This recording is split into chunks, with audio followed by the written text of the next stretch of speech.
Ms. Charmaine Daniels, Councillor, Allman Town Division, representing Mayor Andrew Swady.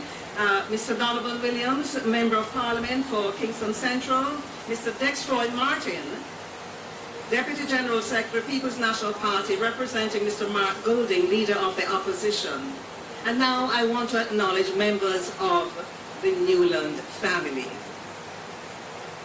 There are a number of them here. Mrs. Cara Armstrong Newland, Miss Deborah Newland, Mr. Donovan Newland, Mrs. Elsa Figueroa Newland, and might I just add here, with the Newland, there is Benjamin Newland Zaka, and with Stephen Newland, there is Isaiah Newland, and I think I've covered the entire family. Let me also acknowledge in just a while, but the sculptor, Miss Pamry Dwyer, we'd like to acknowledge her and her creativity, and Miss Stephanie DeWaw, architect. I'm not seeing Miss Daisy Cook, but just in case she came in, I didn't notice. These are the very cozy gathering of cozy people, and we are here today to ask for recognition and remembrance of work that Lynden Newland did, and of course to ask God's blessings on the occasion. So might I now at this time ask Reverend Astor Carline to say a prayer. Right.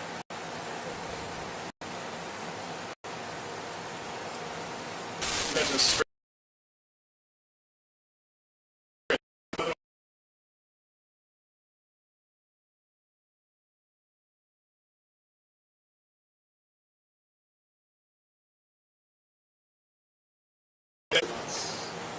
In you we live, in you we move, in you we have our very being. From you we receive all that we need for life and godliness.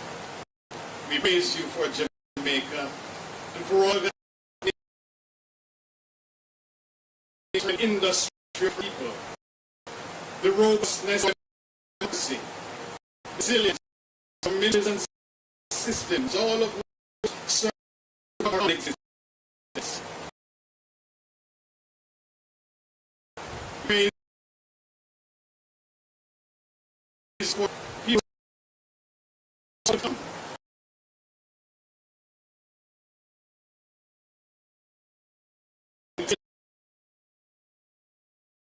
Holy God, without you we can do nothing well.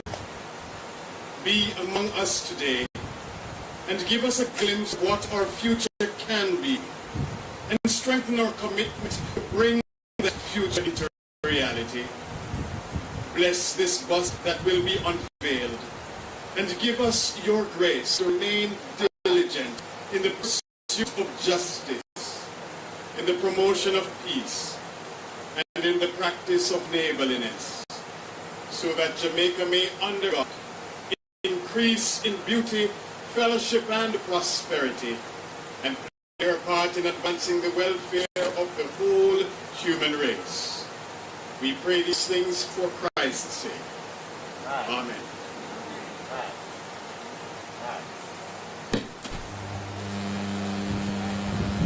Thank you, Reverend Astor Carline. It's now time for Mrs. College Roberts Risden, the Permanent Secretary, to bring her opening remarks.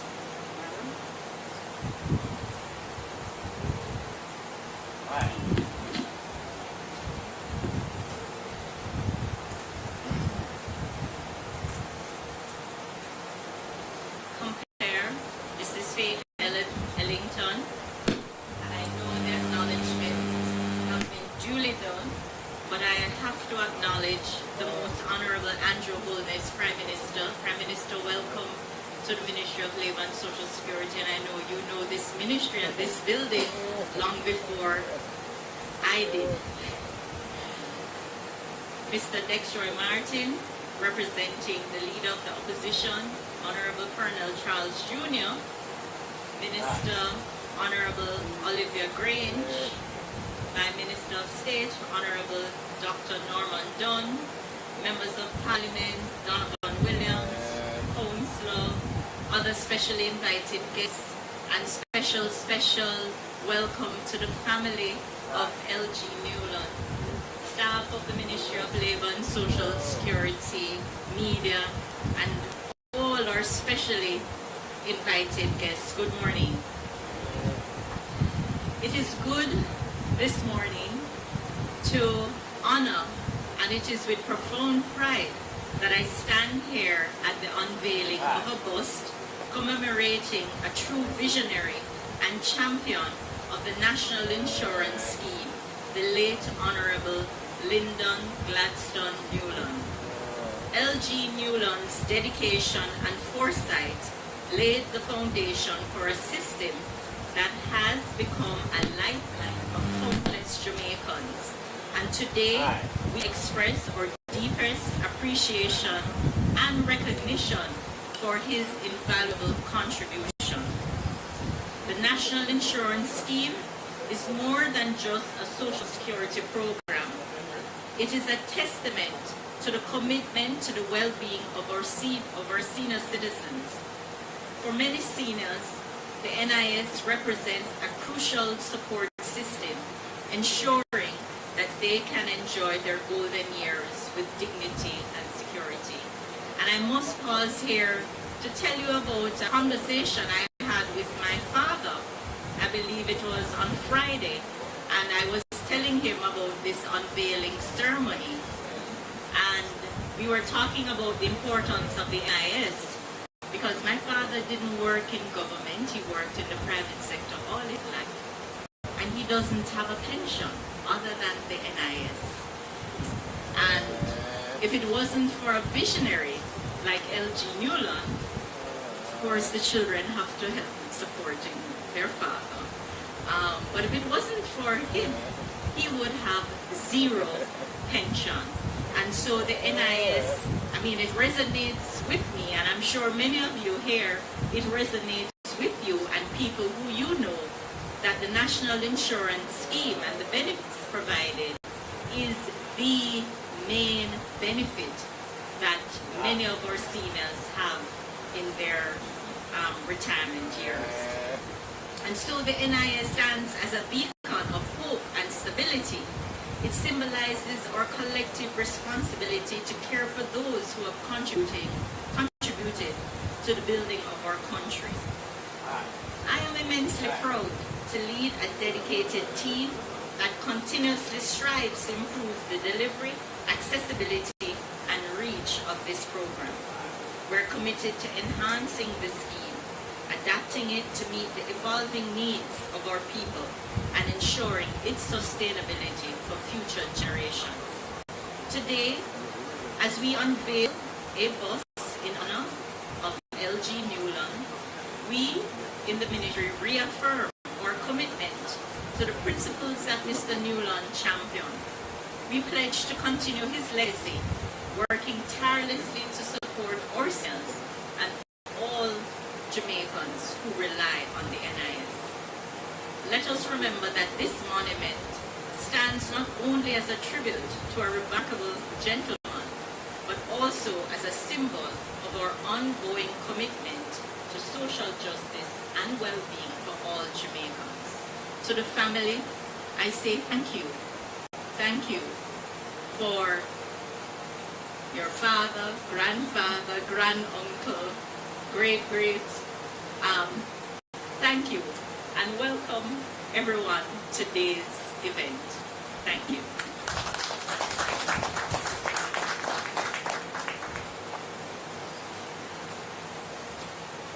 This gentleman we celebrate today wore many hats, and one of them was that of a journalist.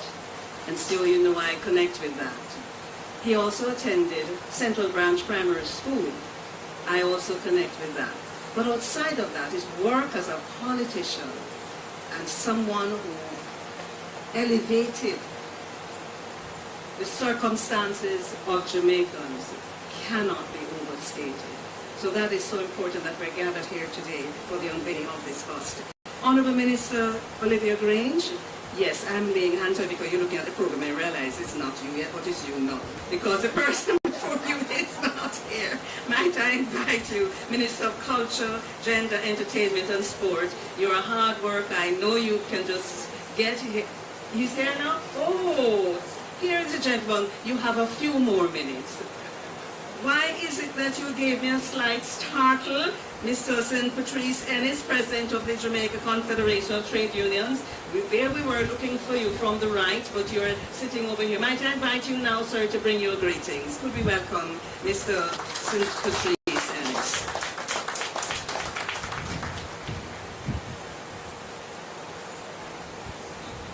Good morning, everybody.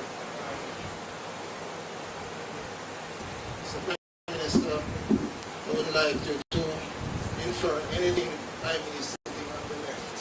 I mean, just an easy access. I happen to know you're concerned about I had to address that matter immediately. Madam Chair, Honorable Prime Minister, Minister Bernard Charles Jr., Minister Bernard Charles Jr., Minister Dunn, Minister Oliver Grange, Honorable Ministers, Mr. Dexter Martin, I do not see you often. I often tell you to sit at the front where you are more visible, or there you are.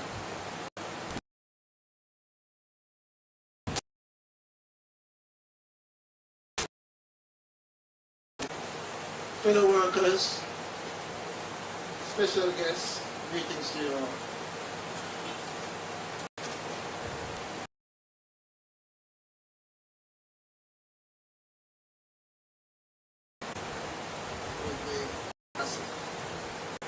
Lynden Newman, as a member of the family.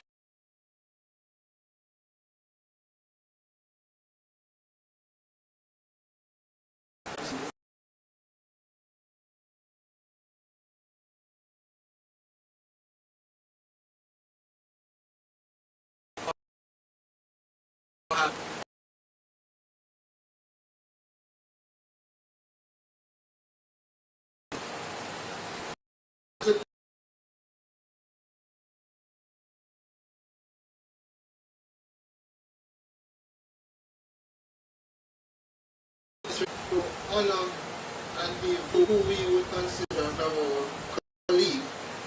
A trade union, we always say one trade union is always a trade union. As you know, Lynden Newman wasn't only a politician, he was also a member of the Industrial Trade Union, General Secretary, and played a pivotal role in the founding of the Jamaica Labour Party in 1943, preceded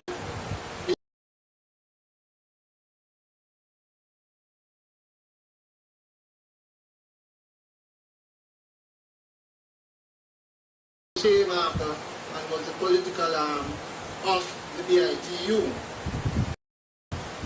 He served House of Representatives from 1949, and he was an esteemed mayor of Kingston also.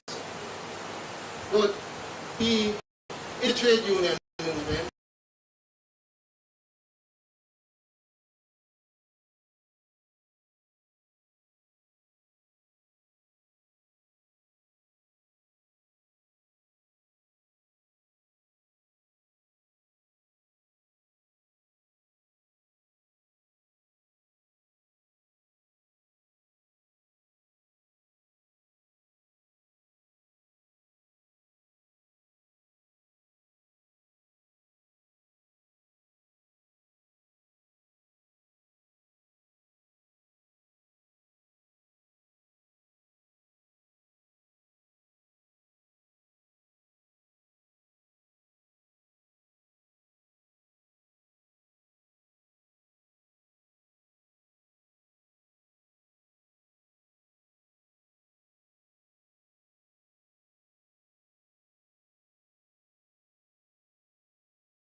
so much, Miss Faye.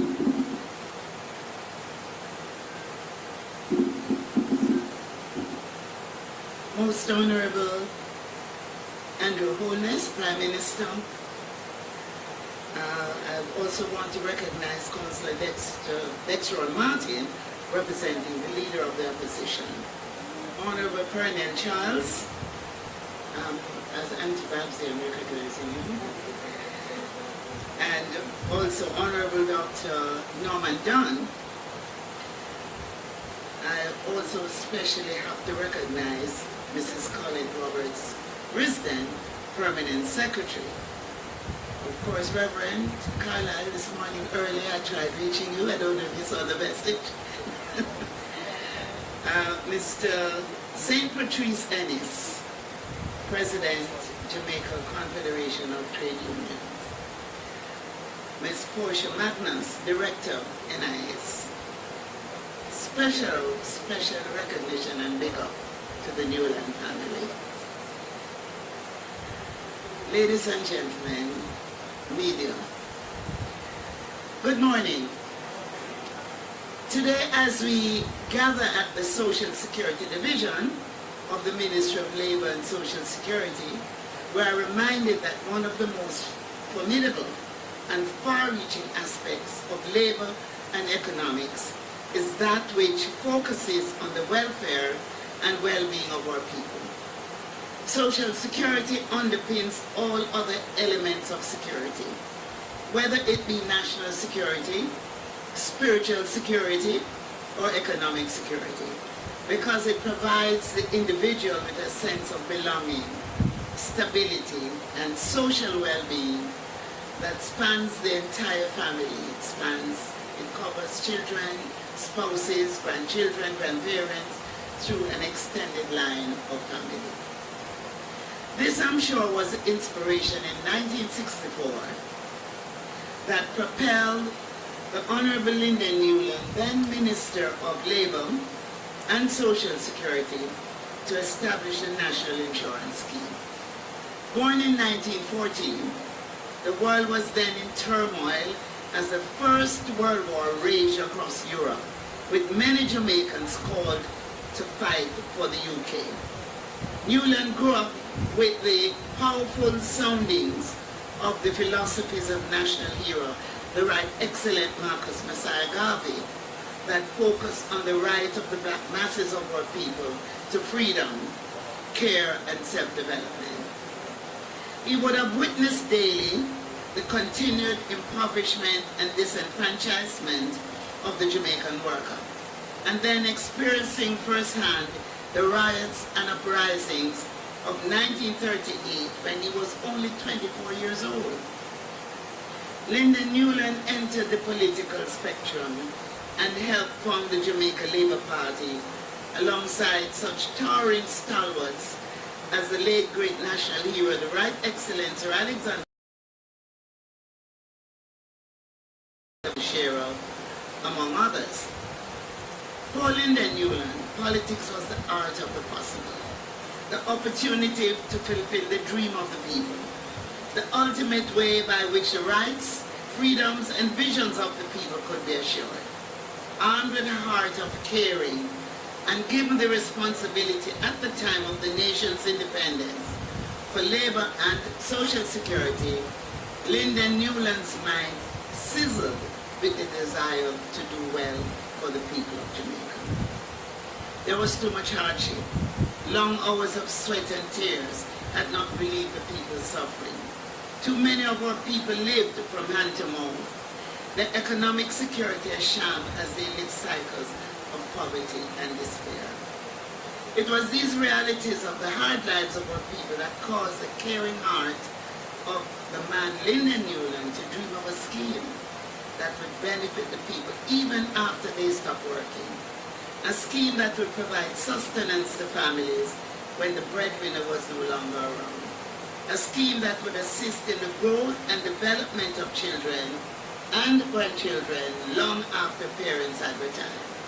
It was a scheme that would secure the social stability of the people and make a difference in their outcome and that of their children. So, It was on that platform of social security that economic and spiritual resilience was ensured. So today, after 60 years, we the people of Jamaica still benefit from the expansive dream of Lynden Newland. His decision to make his political and life career an expression of caring has assured us of a better society, a more caring place where widows can get assistance to bury their spouses and where orphans can get support as they continued with their schooling after the passing of their parents. So today, teachers, civil servants, factory workers, self-employed and underemployed, and even volunteers can benefit from NIS in one way or another. This is our one man's dream, together with those with whom he would have discussed and sharpened it, has led to the upliftment of generations to come, 4 generations to come. I would like to thank the Permanent Secretary for being so steadfast in our efforts to make sure that this bus was completed and unveiled. This bus is a project, Jamaica 60 Legacy Project, and it went through many changes.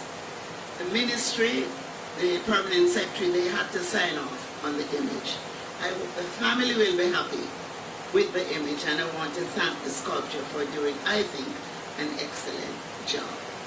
And so at this point, I just want to thank you all for coming and to indicate that Lynden Newland, his memory will continue to be steadfast in the minds of Jamaica as they continue to collect their little much. Thank you so much. God bless you.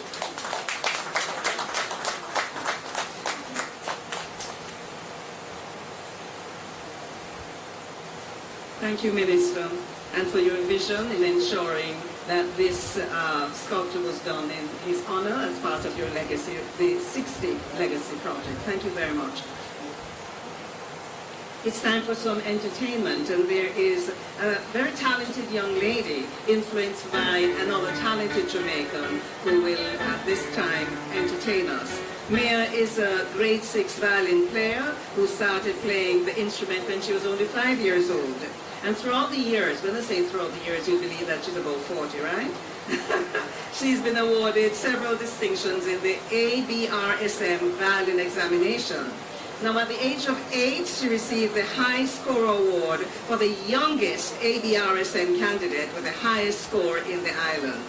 Mia also received gold for her solo pieces in the JCDC competition in 2020 and 2022.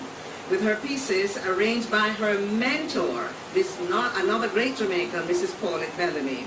In 2023, she opened the Issa Boys and Girls Champs with one of these arrangements. As a current member of the Immaculate Conception Orchestra, and they really have a wonderful orchestra at that school. And being gifted with audition, Mia enjoys playing all genres of music. Here she is, very tall, very talented, and we're now going to experience her creativity. Could you welcome her?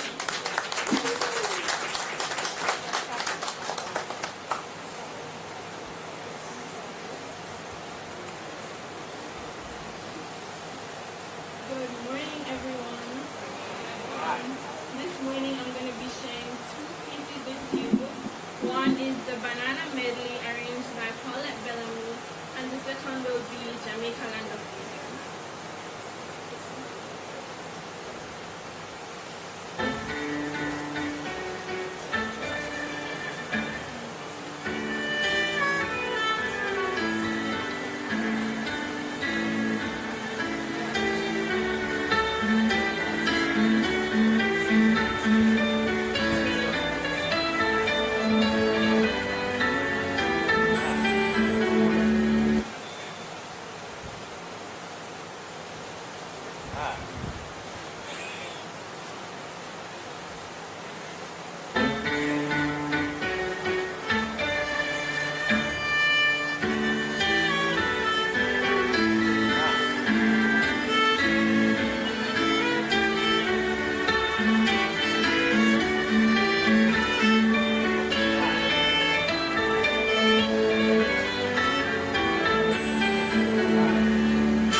thank you for sharing your talent. And I think it was most appropriate that we heard Deo, because the man we are honoring, Mr. L.G. Newland, is from St. Mary, and St. Mary's banana parish, or should we say used to be. Dr. Don, still is a banana. You have Robusta, you have Lakatan, you have Valerie. Okay, me no banana, you know, from country. And Gros Michel, we say Gros Michel. Right, thank you, my very talented young lady, Mayor McIntyre. We're moving along with the program at this time, and the Minister with Responsibility will bring greetings. That's the Honourable Colonel Charles Jr., MP, JP, Minister of Labour and Social Security. Could you join me at the lectern, sir? Thank you so much.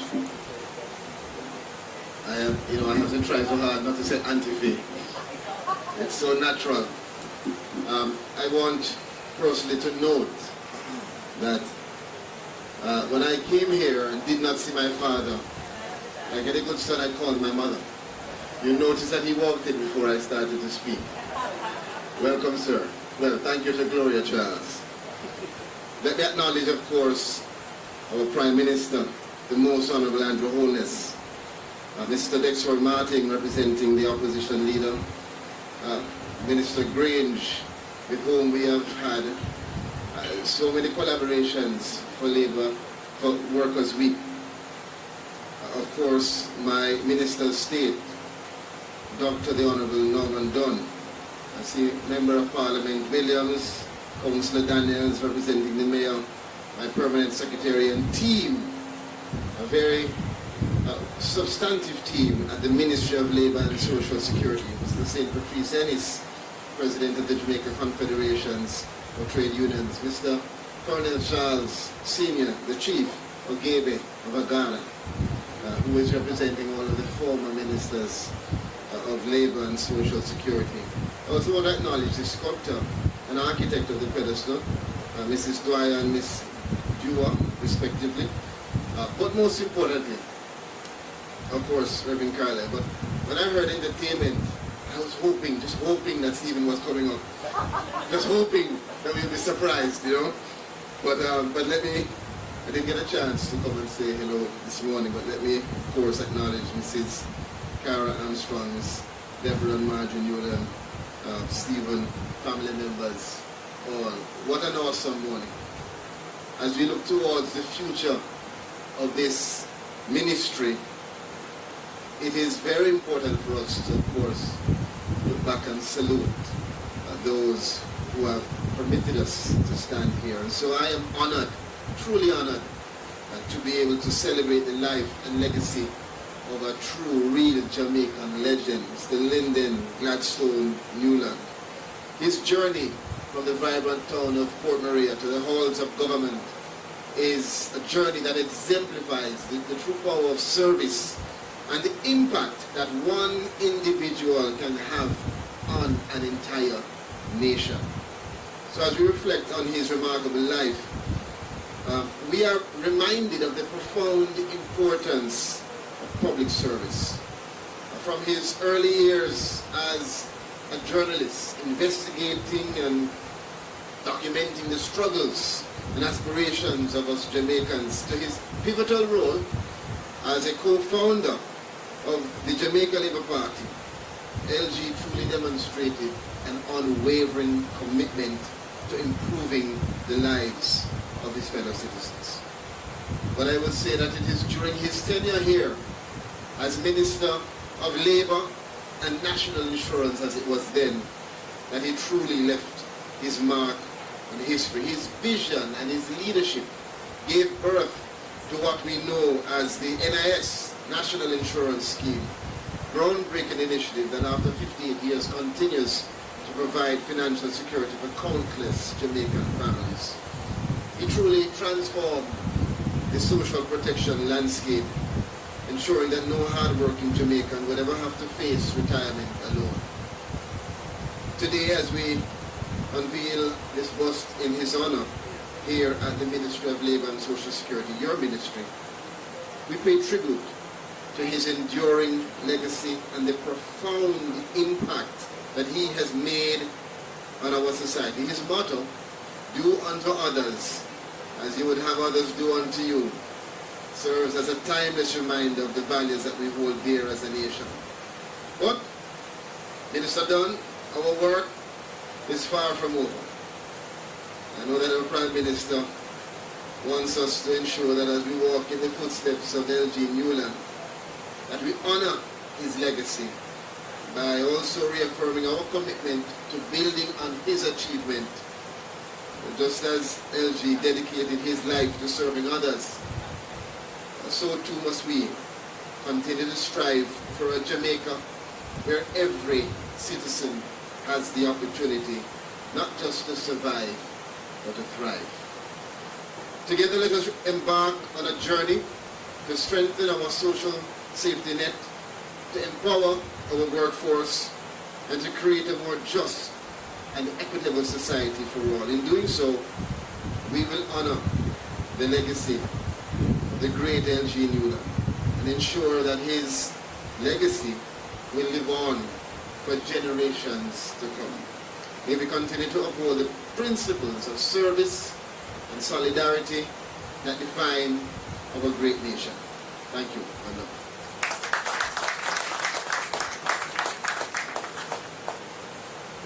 Thank you, Minister Charles. And now, as we move the program along, might I invite Mr. Dexroy Martin, the Deputy General Secretary, People's National Party, representing the Leader of the Opposition, Mr. Mark Golding, to bring greetings. Mr. Martin.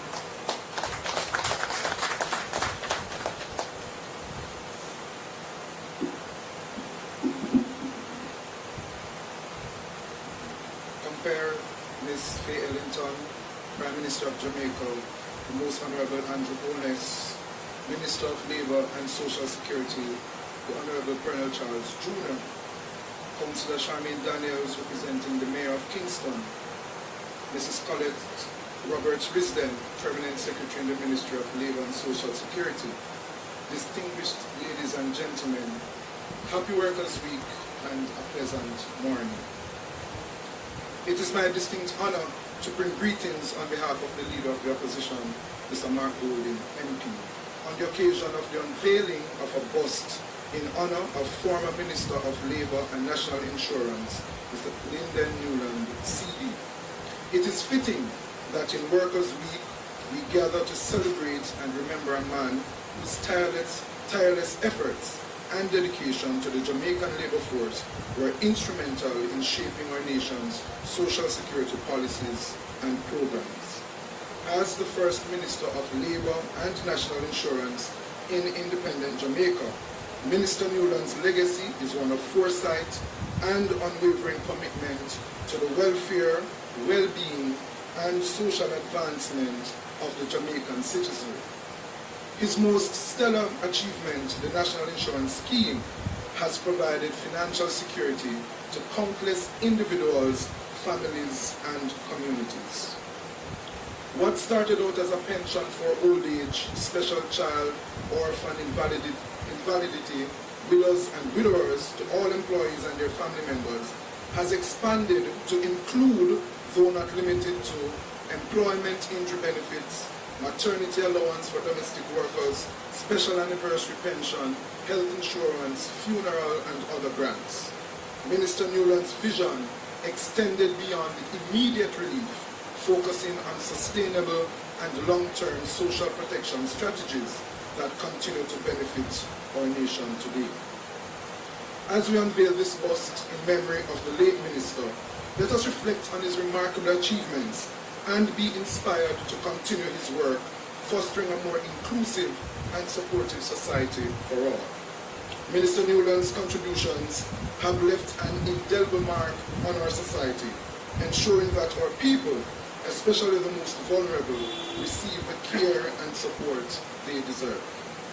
In the words of former Prime Minister, the Most Honourable Portia Simpson Miller, ON, who is a former Minister of Labour and Social Security, I quote, "I don't think any honour can be too great to bestow on the minister whose vision it was to establish the National Insurance Scheme," end quote.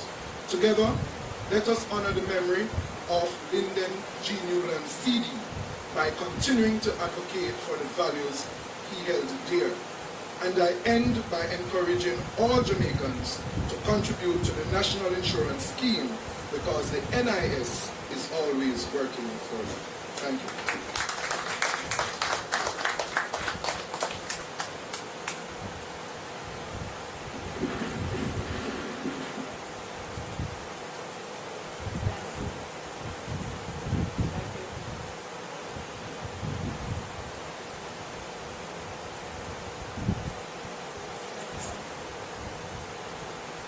Thank you very much. It's amazing the things that we have had to ensure that we do since COVID. But you know, even before COVID, there were challenges. So in a way, COVID has made us more wise and alert. We have where's my sister? Where's Mel? Mel? She has another selection for us. Are you doing more Jamaican folk? Oh, she's going to do, yes, she did say so, Jamaica, Land of Beauty. And the patriotic songs really say so much about us and our culture. And when you listen to them, a number of people have worked on patriotic songs in Jamaica. People like Junior Tucker, not Junior Tucker, you know who I'm talking about? Jimmy Tucker. Yes, so Junior came to my mind. But there's a book, a publication that he's done with a very old book of patriotic songs. So here is one. Mayor is going to share with us Jamaica, Land of Beauty. Listen, well, perhaps you should find the words and look at them because they're very meaningful. Mayor?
I think you're here for a concert. And I think you should applaud her again. I thought I'd read for you the chorus of this Jamaica Land of Beauty poem, which I believe you know, so from riverside to mountain, from cane field to the sea. Our hearts salute Jamaica, triumphant, proud, and free. Powerful song, you know. A.L. Hendricks wrote those lyrics, and Lloyd Hall, the great Lloyd Hall, the music. And now, Prime Minister, it's your time in this very important event to address this gathering as we celebrate and observe Workers' Week on the eve of Labor Day. I'd like now to invite our Prime Minister to the lectern to address us, the Most Honourable Andrew Holness, Prime Minister of Jamaica.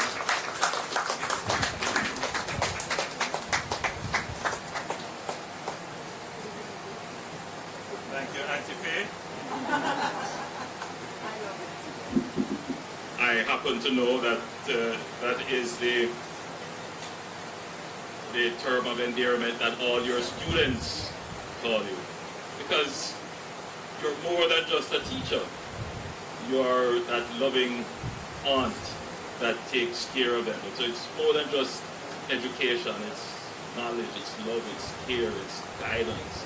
It's the passion that you exhibit for the job and the effort that you make in ensuring that your particular skill, which is not something that is widely available in the society, that particular skill is passed on to the generations coming. The elocution, the managing and mastery of ceremony. These are special skills that take many years to develop.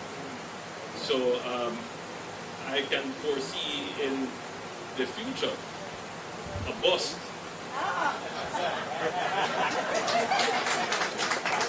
in honor of UNVEILING,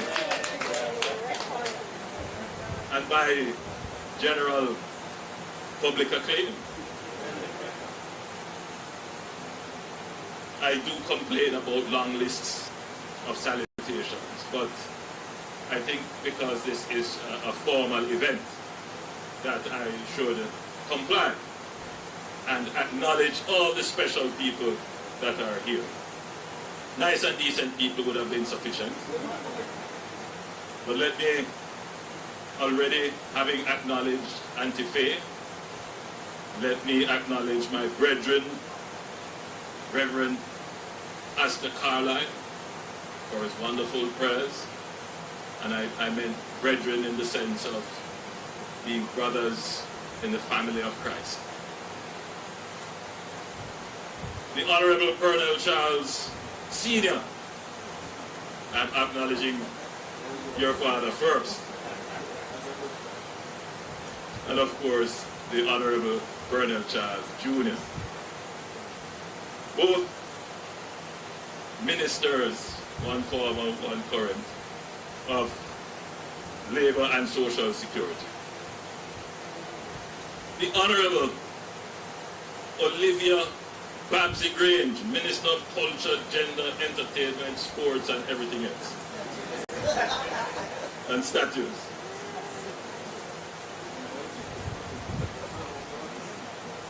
The Minister of State in this ministry, Dr. the Honorable Norman Dunn, Mr. Dexroy Martin, Deputy General Secretary of the PNP, representing the Leader of the Opposition, and he delivered a very good speech, I thought. Mr. Donovan Williams, Member of Parliament for Central Kingston, Ms. Charmaine Daniels, Councillor for the Almond Town Division, representing His Worship, the Mayor, Andrew Swaby, that is correct. Mrs. Colette Roberts Risden, Permanent Secretary for the Ministry of Labour and Social Security. Mr. Patrice, St. Patrice Hennis, who is now on my right. President of the Jamaica Confederation of Trade Unions. The Newland family.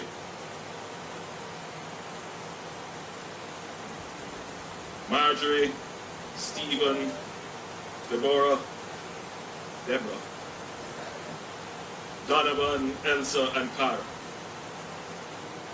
Executives who are here from the public sector, distinguished ladies and gentlemen, representatives of the media, the staff of this great ministry who are observing, members of the public who might also be observing, and of course our listeners in social media or in traditional broadcast media.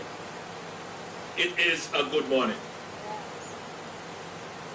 Before I begin my formal presentation, let me set a little context. Many years ago, I used to work here for summer jobs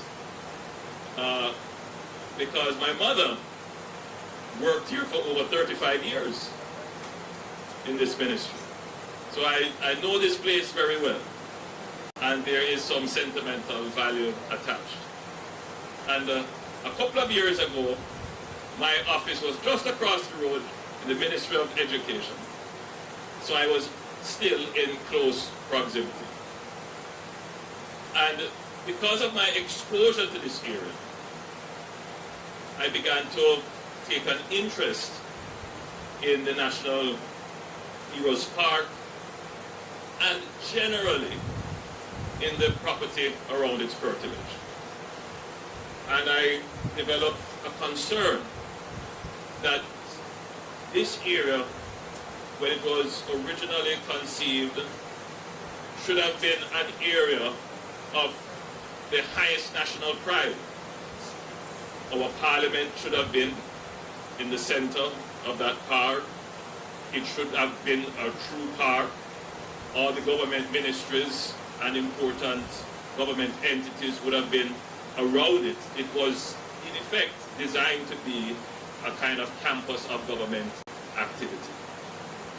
It has not turned out to be that for many years, and as governments come and policies change, it did not get the attention that it truly deserves. Sometimes I drive past this area and I'm very disturbed at seeing, and I don't want to say this at this event, it wasn't meant for this event, but since I'm in flight, to see garbage improperly disposed in this area. It is, to me, a significant blot on our national pride, and we must do something about it. And that is why we developed the project to build our parliament and develop this area. I'm saying that because I have here the councillor for the Almond Town Division, and I know the residents here have some concerns. They hear about the plans have been in train, we have engaged them, but there is always some concerns that they may be left out, that change may leave them worse off. And I'm here today to assure them that whatever change will happen, and change will happen in this area, we will improve this area, we will build our parliament, we will build the car park for the Ministry of Finance, we will develop all of these buildings. You know, for decades you can see the urban blight around this area. Are we going to just leave it for many more decades to come? Or are we going to finally do something about it? It really relies on us, the political leaders, whether we are in the Jamaica Labour Party or the PNP, to lead our people towards progress. So yes, there will be persons who are fearful of the change, but if we work together, the people will have the confidence that the change will be better for them. And that is what I think LG Newland represented. So I'm so very pleased to join you here this morning to acknowledge and celebrate the life and work of the Honorable Lynden G.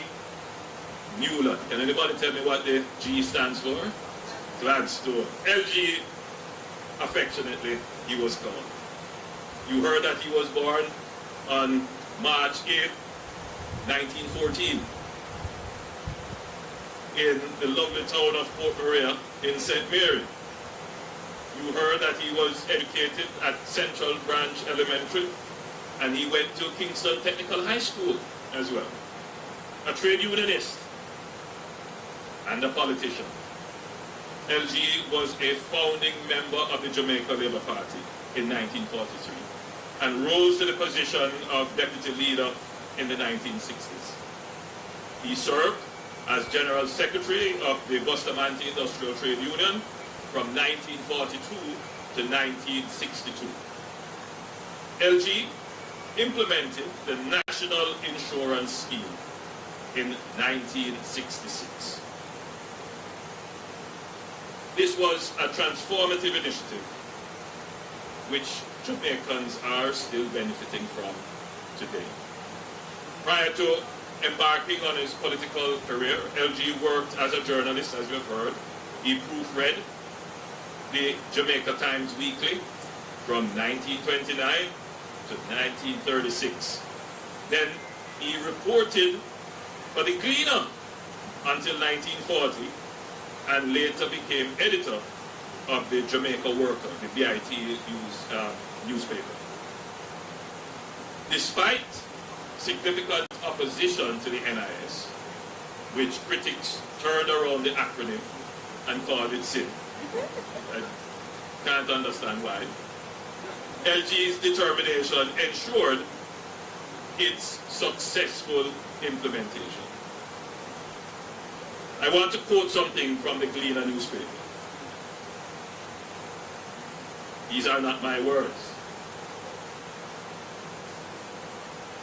It was an editorial entitled Half a Loaf, published in the Gleaner on April 14, 1966. Listen well. The National Insurance Scheme is under attack. Something which should have all the ingredients of national progress and accomplishment has turned sour to a surprising degree. Although the People's National Party accepted the measure in Parliament, citizens should be aware that in the more sordid manifestations of party politics at pre-election time, the Jamaica Labour Party would not be allowed to take unalloyed credit for a major piece of social legislation, perfect or not.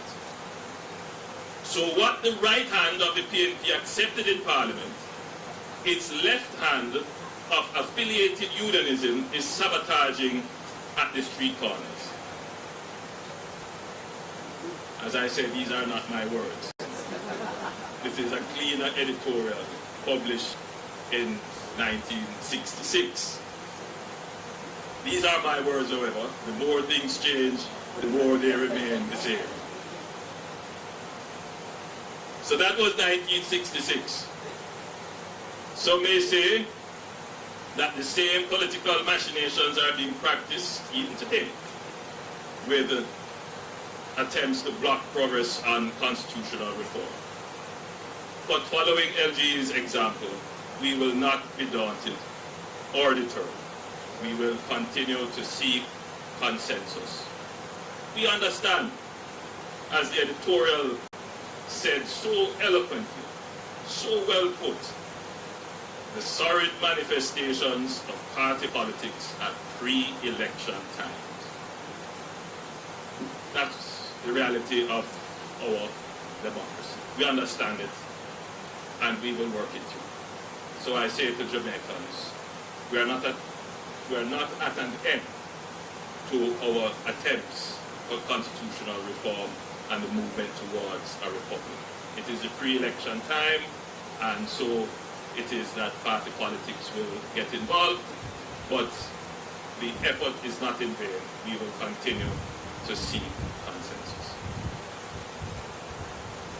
This morning, we are not only thankful that LG had the vision to implement the NIS, but the courage and determination to push through and get it done. Today I want to highlight the significance of the National Insurance Scheme in Jamaica. The NIS is a compulsory contributory social security program that covers all employed persons in our country. Administered under the National Insurance Act, the scheme provides vital financial protection against the loss of income due to injury, sickness, retirement, or the unfortunate death of a breadwinner. The NIS serves different categories of contributors.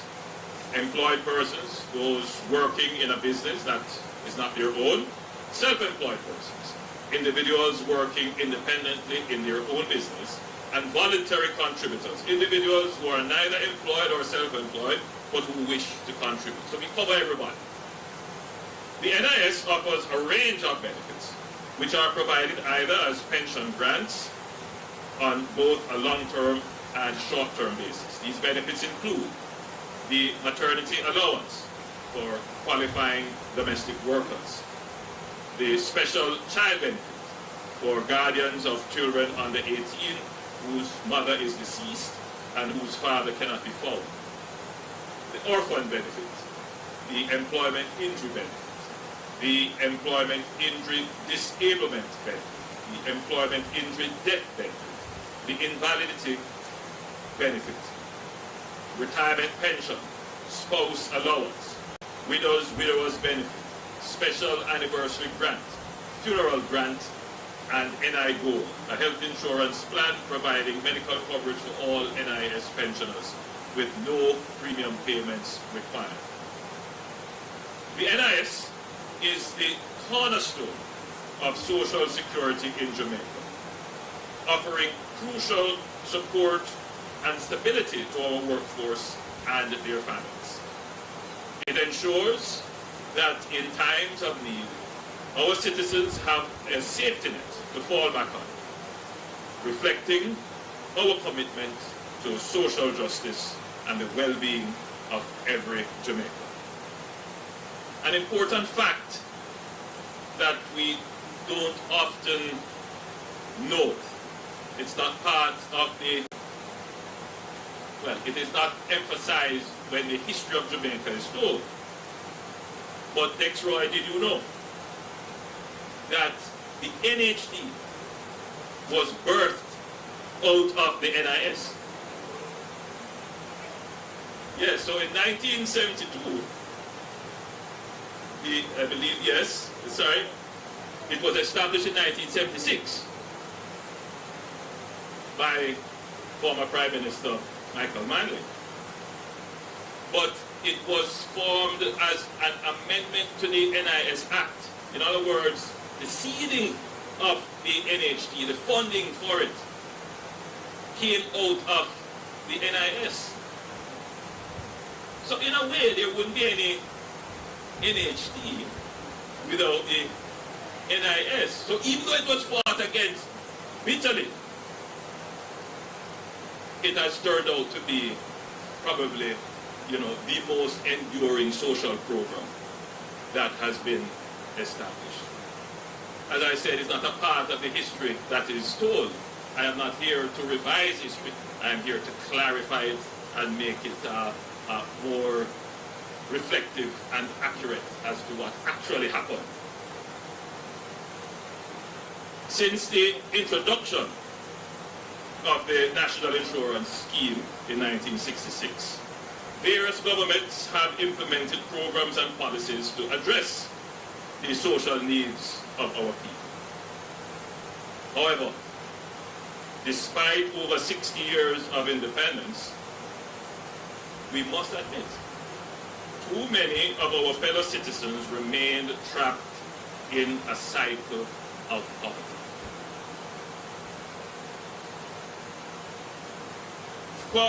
For far too long, generations have endured economic deprivation with little hope for improvement.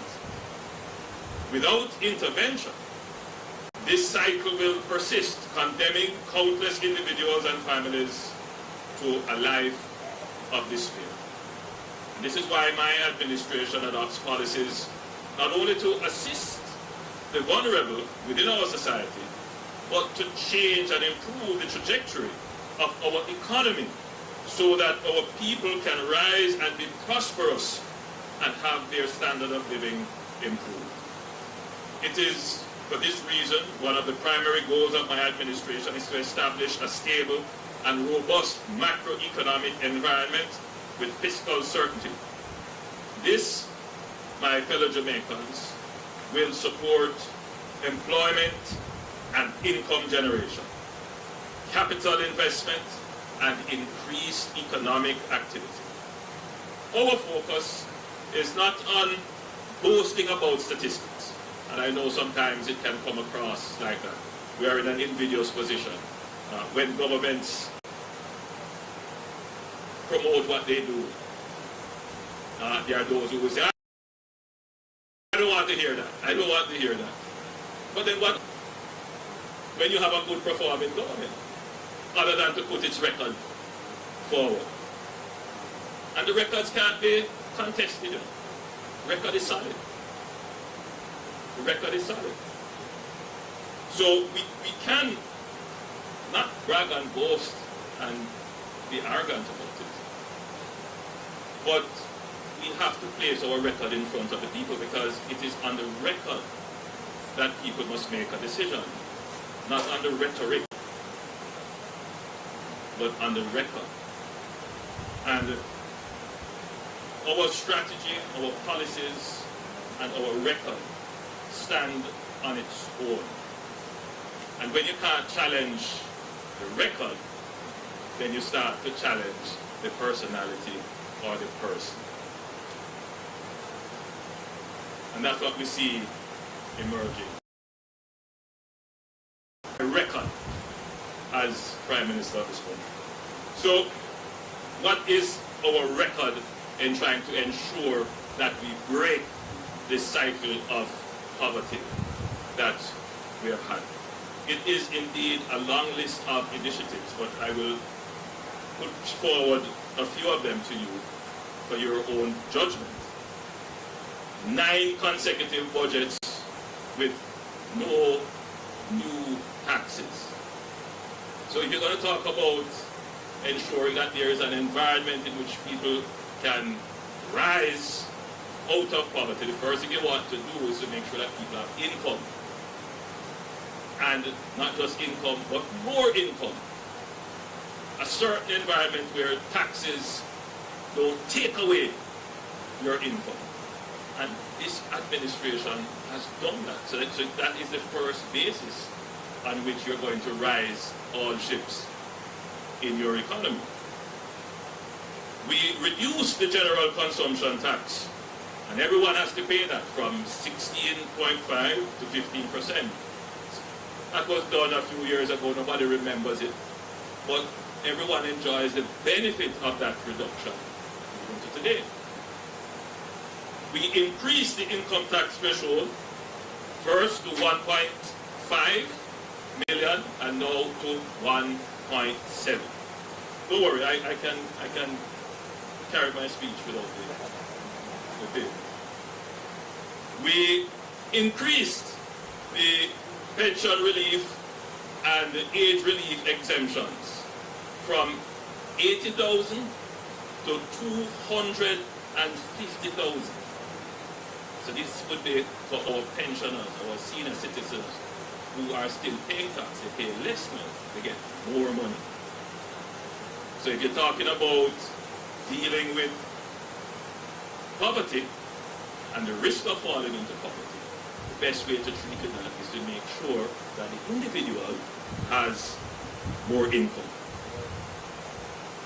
We introduced the social pension program in 2001. Yes, let me be specific. When I said we, I take responsibility for all, well, put it here this way. If a pothole is in the road, they blame me. So, if I say we, I mean I'm speaking on behalf of the entire government.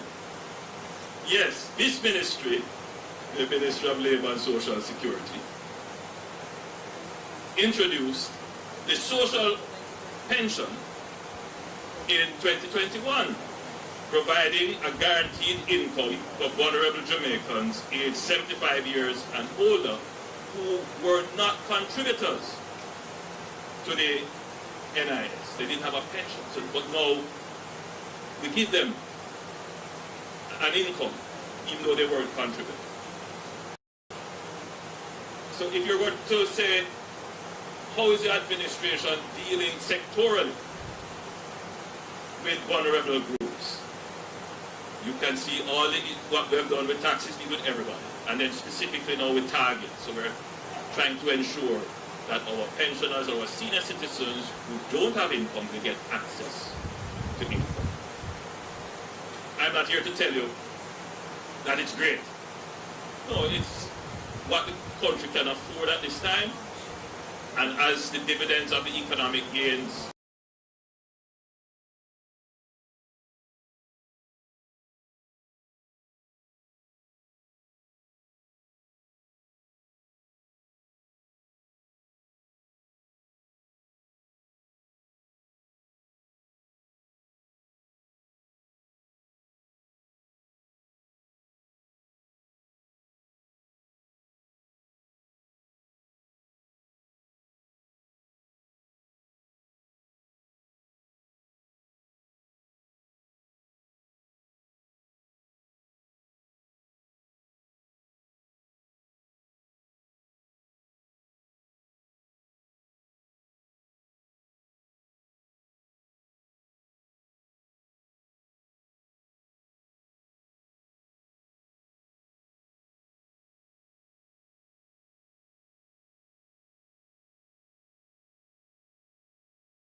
who are growing up in that household can expect to have something bequeathed to them, willed to them, an endowment for them, a trust fund for them.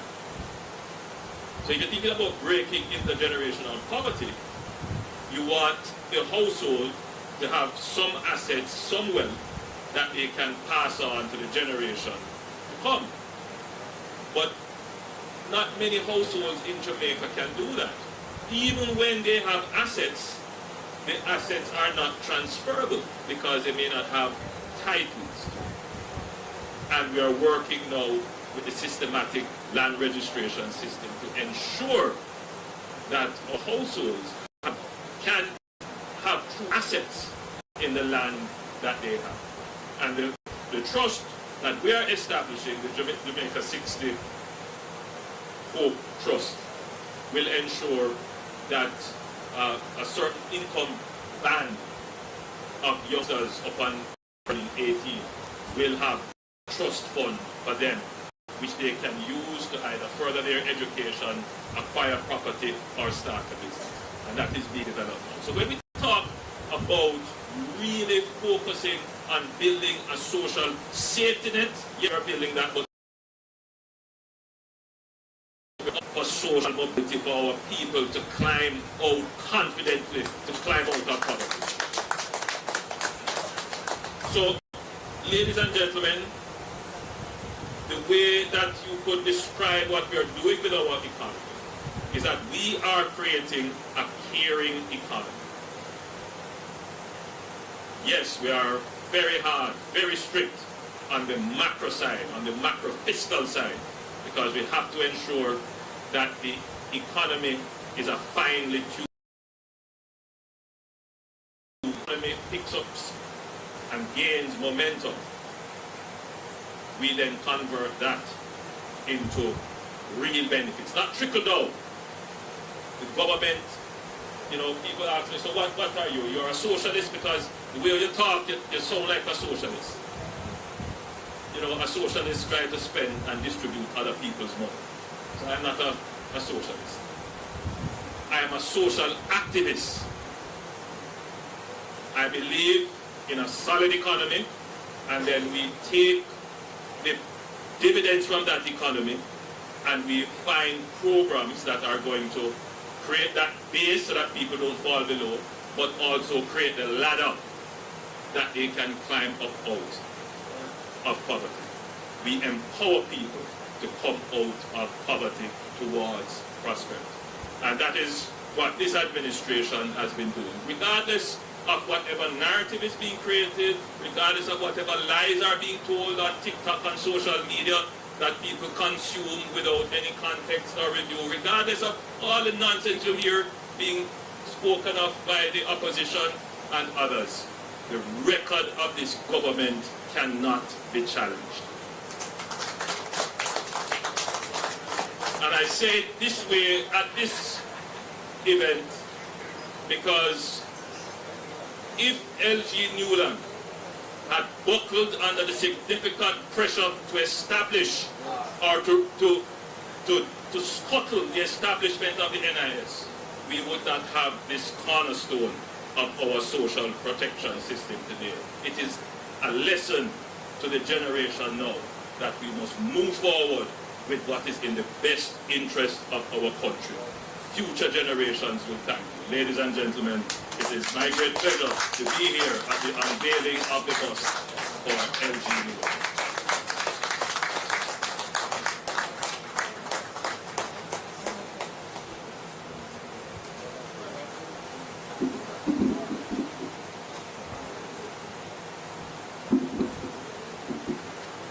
Thank you, Prime Minister. Please allow me to take the liberties to just adjust the program for easier flow. So now I'm going to be reading the citation, after which I'll ask you to make the presentation to a family member. Family member will respond. Then after that, we are going to, Minister Grange is going to come to make a short comment. Then we will go to the unveiling. And now the citation.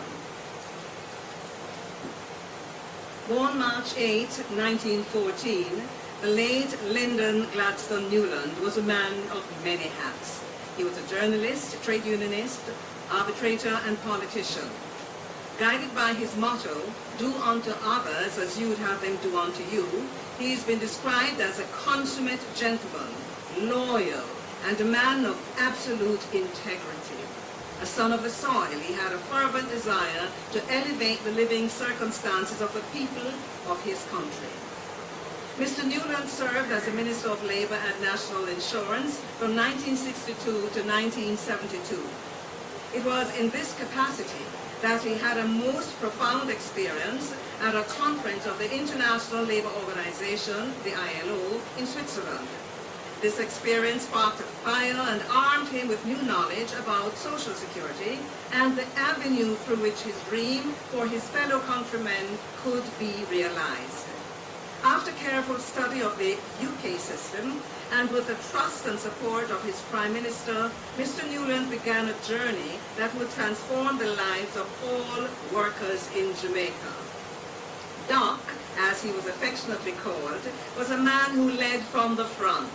Undaunted by the skepticism, jeers, and outright rejection by some members of the public, he held discussions with a wide cross-section of interest groups and garnered the support of academia, trade unions, and some employers, and forged ahead with the tabling of a ministry paper and later a bill on national insurance.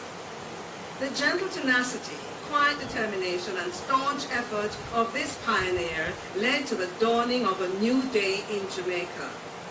At a time when the concept of social security was a foreign one to this nation, Mr. Newland's resolve led to the passing of the National Insurance Act in 1965 and its enactment 1 year later. His deep desire, dream, and hope for people was realized on April 4, 1966, when the doors of the National Insurance Scheme were opened. In his words, it is designed to help lessen the population of the poor houses, provide people at a certain age with something other than a mere pipe and memories. The first of its kind in the Caribbean, the NIS was envisioned as a national scheme that would provide a pension to all Jamaican workers. The NIS has evolved over the many years and has become a lifeline for many, providing a range of social security benefits. To this son of the soil, Jamaica owes a debt of gratitude. And now a presentation will be made of the citation by the Most Honorable Prime Minister Andrew Holness, and this presentation will be received by Cara Armstrong Newland, great-granddaughter of L.G. Newland.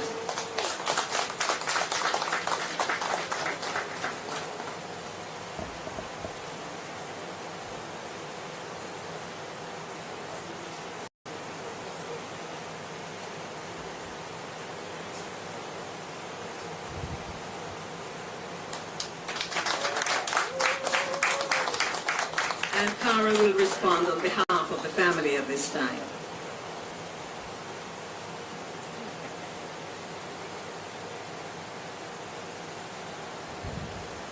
I'm generally not good at doing long salutations, but I'll do my best. The Most Honorable Andrew Holness, Mr. Dexroy Martin, representative of the Leader of Opposition, the Honorable Colonel Charles Jr., Minister of Labour and National and Social Security, the Honorable Olivia Grange, the Honorable Dr. Nigel Clark, and the Honorable Norman Dunn, members of government, members of parliament, councillors, distinguished guests, my family, members of staff at the Ministry of Labour